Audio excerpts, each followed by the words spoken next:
ओम नमः शिवाय। स्वागत है आप सभी का मेरे व्रत त्योहार उपाय नंबर 1 यूट्यूब चैनल पर।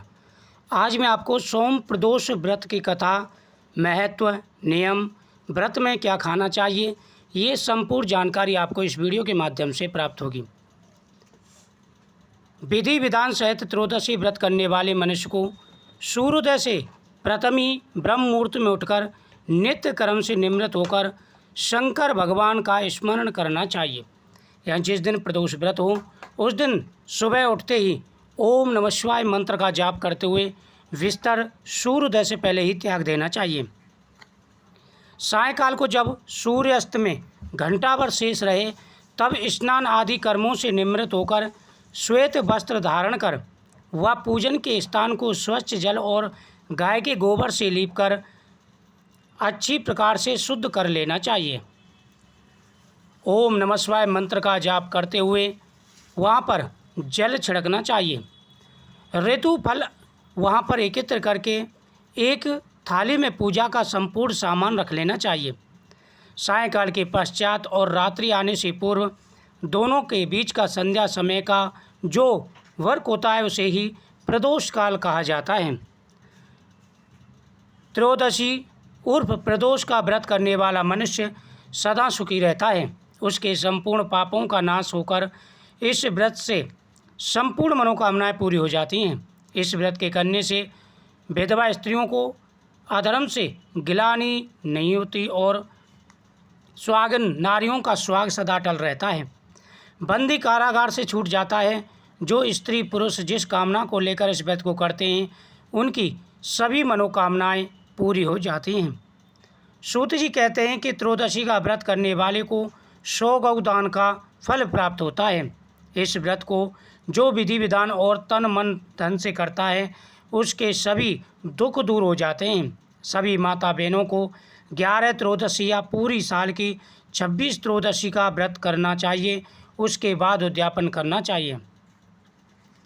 प्रदोष व्रत 7 प्रकार के होते हैं। रवि प्रदोष व्रत, सोम प्रदोष व्रत, मंगल प्रदोष व्रत, भौम प्रदोष व्रत, बृहस्पति प्रदोष व्रत, शुक्र प्रदोष व्रत, शनि प्रदोष व्रत। त्रयोदशी के दिन जो बार पड़ता हो उसी बार का प्रदोष व्रत माना जाता है तथा उसी दिन की कथा पढ़नी व सुननी चाहिए। रवि सोम शनि प्रदोष व्रत अवश्य करें, इससे अविष्ट फल की प्राप्ति होती है। जो व्यक्ति प्रदोष व्रत करते हैं उनकी सभी मनोकामनाएं पूरी होती हैं। इसमें भगवान शंकर और माता पार्वती की पूजा की जाती है। खान पीन का भी विशेष रूप से ध्यान रखना चाहिए। भगवान शंकर के सामने बैठ कर के पहले उनको पंचामृत से स्नान कराएं। उसके बाद में सभी सामग्री से भगवान का पूजन करें। भगवान के सामने बैठ कर के हाथ में पुष्प लेकर के इस कथा को सुनना चाहिए। सूत जी बोले कि ऋषियों, अब मैं तुम्हें प्रदोष व्रत की कथा सुनाता हूँ। अब मैं सोम प्रदोष व्रत का महत्व वर्णन करता हूँ। इस व्रत के करने से शिव पार्वती प्रसन्न होते हैं। प्रातः स्नान आदि शुद्ध पवित्र हो, शिव पार्वती का ध्यान करके पूजन करें और अर्घ्य दें। ओम नमः शिवाय मंत्र का जाप करना चाहिए और कर्ण स्तुति करें कि हे प्रभु, मैं इस दुख सागर में गोते खाता हुआ ऋण भार से दबा ग्रह दशा से ग्रसित हूँ। हे दयालु, मेरी रक्षा करें। शौनक आदि ऋषि बोले कि हे पूज्यवर महावते, आपने यह व्रत संपूर्ण कामनाओं के लिए बताया है। आप कृपा कर यह बताने का कष्ट करें, यह व्रत किसने किया और क्या फल मिलता है। सूत जी बोले, एक नगर में एक ब्राह्मणी रहती थी। उसके पति का स्वर्गवास हो गया था। कोई भी उसका धीर धरैया नहीं था, इसलिए वह सुबह होते ही अपने पुत्र के साथ भीख मांगने निकल जाती और जो भिक्षा में प्राप्त होता उसी से अपना और अपने पुत्र का पेट भरती थी। एक दिन ब्राह्मण भीख मांग कर लौट रही थी तो उसे एक लड़का मिला। उसकी दशा बहुत खराब थी। ब्राह्मणी को उस पर दया आ गई और उसे अपने साथ ले आई। वह लड़का विदर्भ का राजकुमार था। पड़ोसी राजा ने उसके पिता पर आक्रमण करके उसके राज्य पर कब्जा कर लिया था, इसलिए वह मारा मारा फिर रहा था। ब्राह्मणी के आश्रम में वह ब्राह्मण कुमार की तरह रह पलने लगा। एक दिन ब्राह्मण कुमार और राजकुमार खेल कर रहे थे। उन्हें वहाँ गंधर्व कन्याओं ने देख लिया। वे राजकुमार पर मोहित हो गईं। ब्राह्मण कुमार तो घर लौट आया, लेकिन राजकुमार अंशुमति नामक गंधर्व कन्या से बात कर रहा था। दूसरे दिन अंशुमति अपने पिता को राजकुमार से मिलाने के लिए ले आई। उनको राजकुमार पसंद आया। कुछ ही दिनों बाद अंशुमति के माता पिता को शंकर भगवान ने स्वप्न में आदेश दिया कि वे अपनी कन्या का विवाह राजकुमार से कर दें। फलतः उन्होंने अंशुमति का विवाह राजकुमार के साथ कर दिया। ब्राह्मणी को ऋषियों ने आज्ञा दे रखी थी कि वह सदा प्रदोष व्रत करती रहे। जो ब्राह्मणी अपने पुत्र का राजकुमार का पालन पोषण कर रही थी, वह प्रति प्रदोष व्रत किया करती थी, यानी महीने के दोनों प्रदोष व्रत किया करती थी। उसके व्रत के प्रभाव से और गंधर्वराज की सेनाओं की सहायता से राजकुमार ने विदर्भ से शत्रुओं को मार भगाया और अपने पिता के राज्य को पुनः प्राप्त कर लिया। वह आनंदपूर्वक रहने लगा।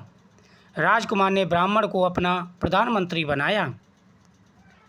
राजकुमार और ब्राह्मण कुमार के दिन जैसे ब्राह्मणी के प्रदोष व्रत की कृपा से फिरे, शंकर भगवान वैसे ही अपने दूसरे भक्तों की मनोकामना पूरी करते हैं। प्रदोष व्रत का संसार में बड़ा महत्व है। शौनक आदि सूत जी बोले, दया करें, अब आप इस प्रकार से विधि बताई है, उसी प्रकार से संसारिक लोग इस व्रत को अवश्य करें।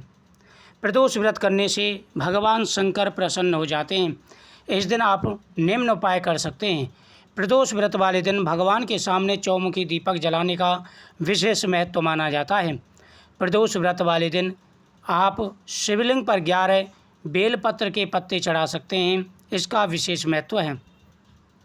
प्रदोष व्रत वाले दिन शाम के समय भगवान को मीठा अर्पण करना चाहिए। इससे भगवान प्रसन्न होकर के मनवांछित फल प्रदान करते हैं। प्रदोष व्रत वाले दिन गौ माता को मीठा जरूर खिलाना चाहिए। इससे मनवांछित फल की प्राप्ति होती है। अगर प्रदोष व्रत वाले दिन नंदी मिल जाता है तो आप उनको मीठा जरूर खिलाएं। इस दिन भगवान की पूजा पाठ का, भगवान के मंत्रों के जाप का विशेष महत्व होता है। जो महिला पुरुष प्रदोष का व्रत करते हैं, जीवन की उनकी सारी समस्याओं का समाधान हो जाता है। इस प्रकार से यह प्रदोष व्रत करना चाहिए। प्रदोष व्रत की सभी प्रदोष व्रतों की पूजा विधि एक जैसी है। जिस दिन का जो प्रदोष व्रत पड़ता है उसी की कथा सुननी चाहिए। तो यह सोम प्रदोष व्रत की कथा थी। नियम था, विधि थी। इसमें एक समय ही भोजन किया जाता है। इस बात का भी विशेष रूप से ध्यान रखना चाहिए। इस दिन साफ सफाई का विशेष रूप से ध्यान रखें। तो मुझे उम्मीद है आपको ये जानकारी बहुत ही अच्छी लगी होगी। तो आप इस वीडियो को ज़्यादा से ज़्यादा शेयर करें। इसी प्रकार की जानकारी के लिए आप मेरे चैनल को सब्सक्राइब करें, बगल में बेल आइकन बटन को जरूर दबाएं।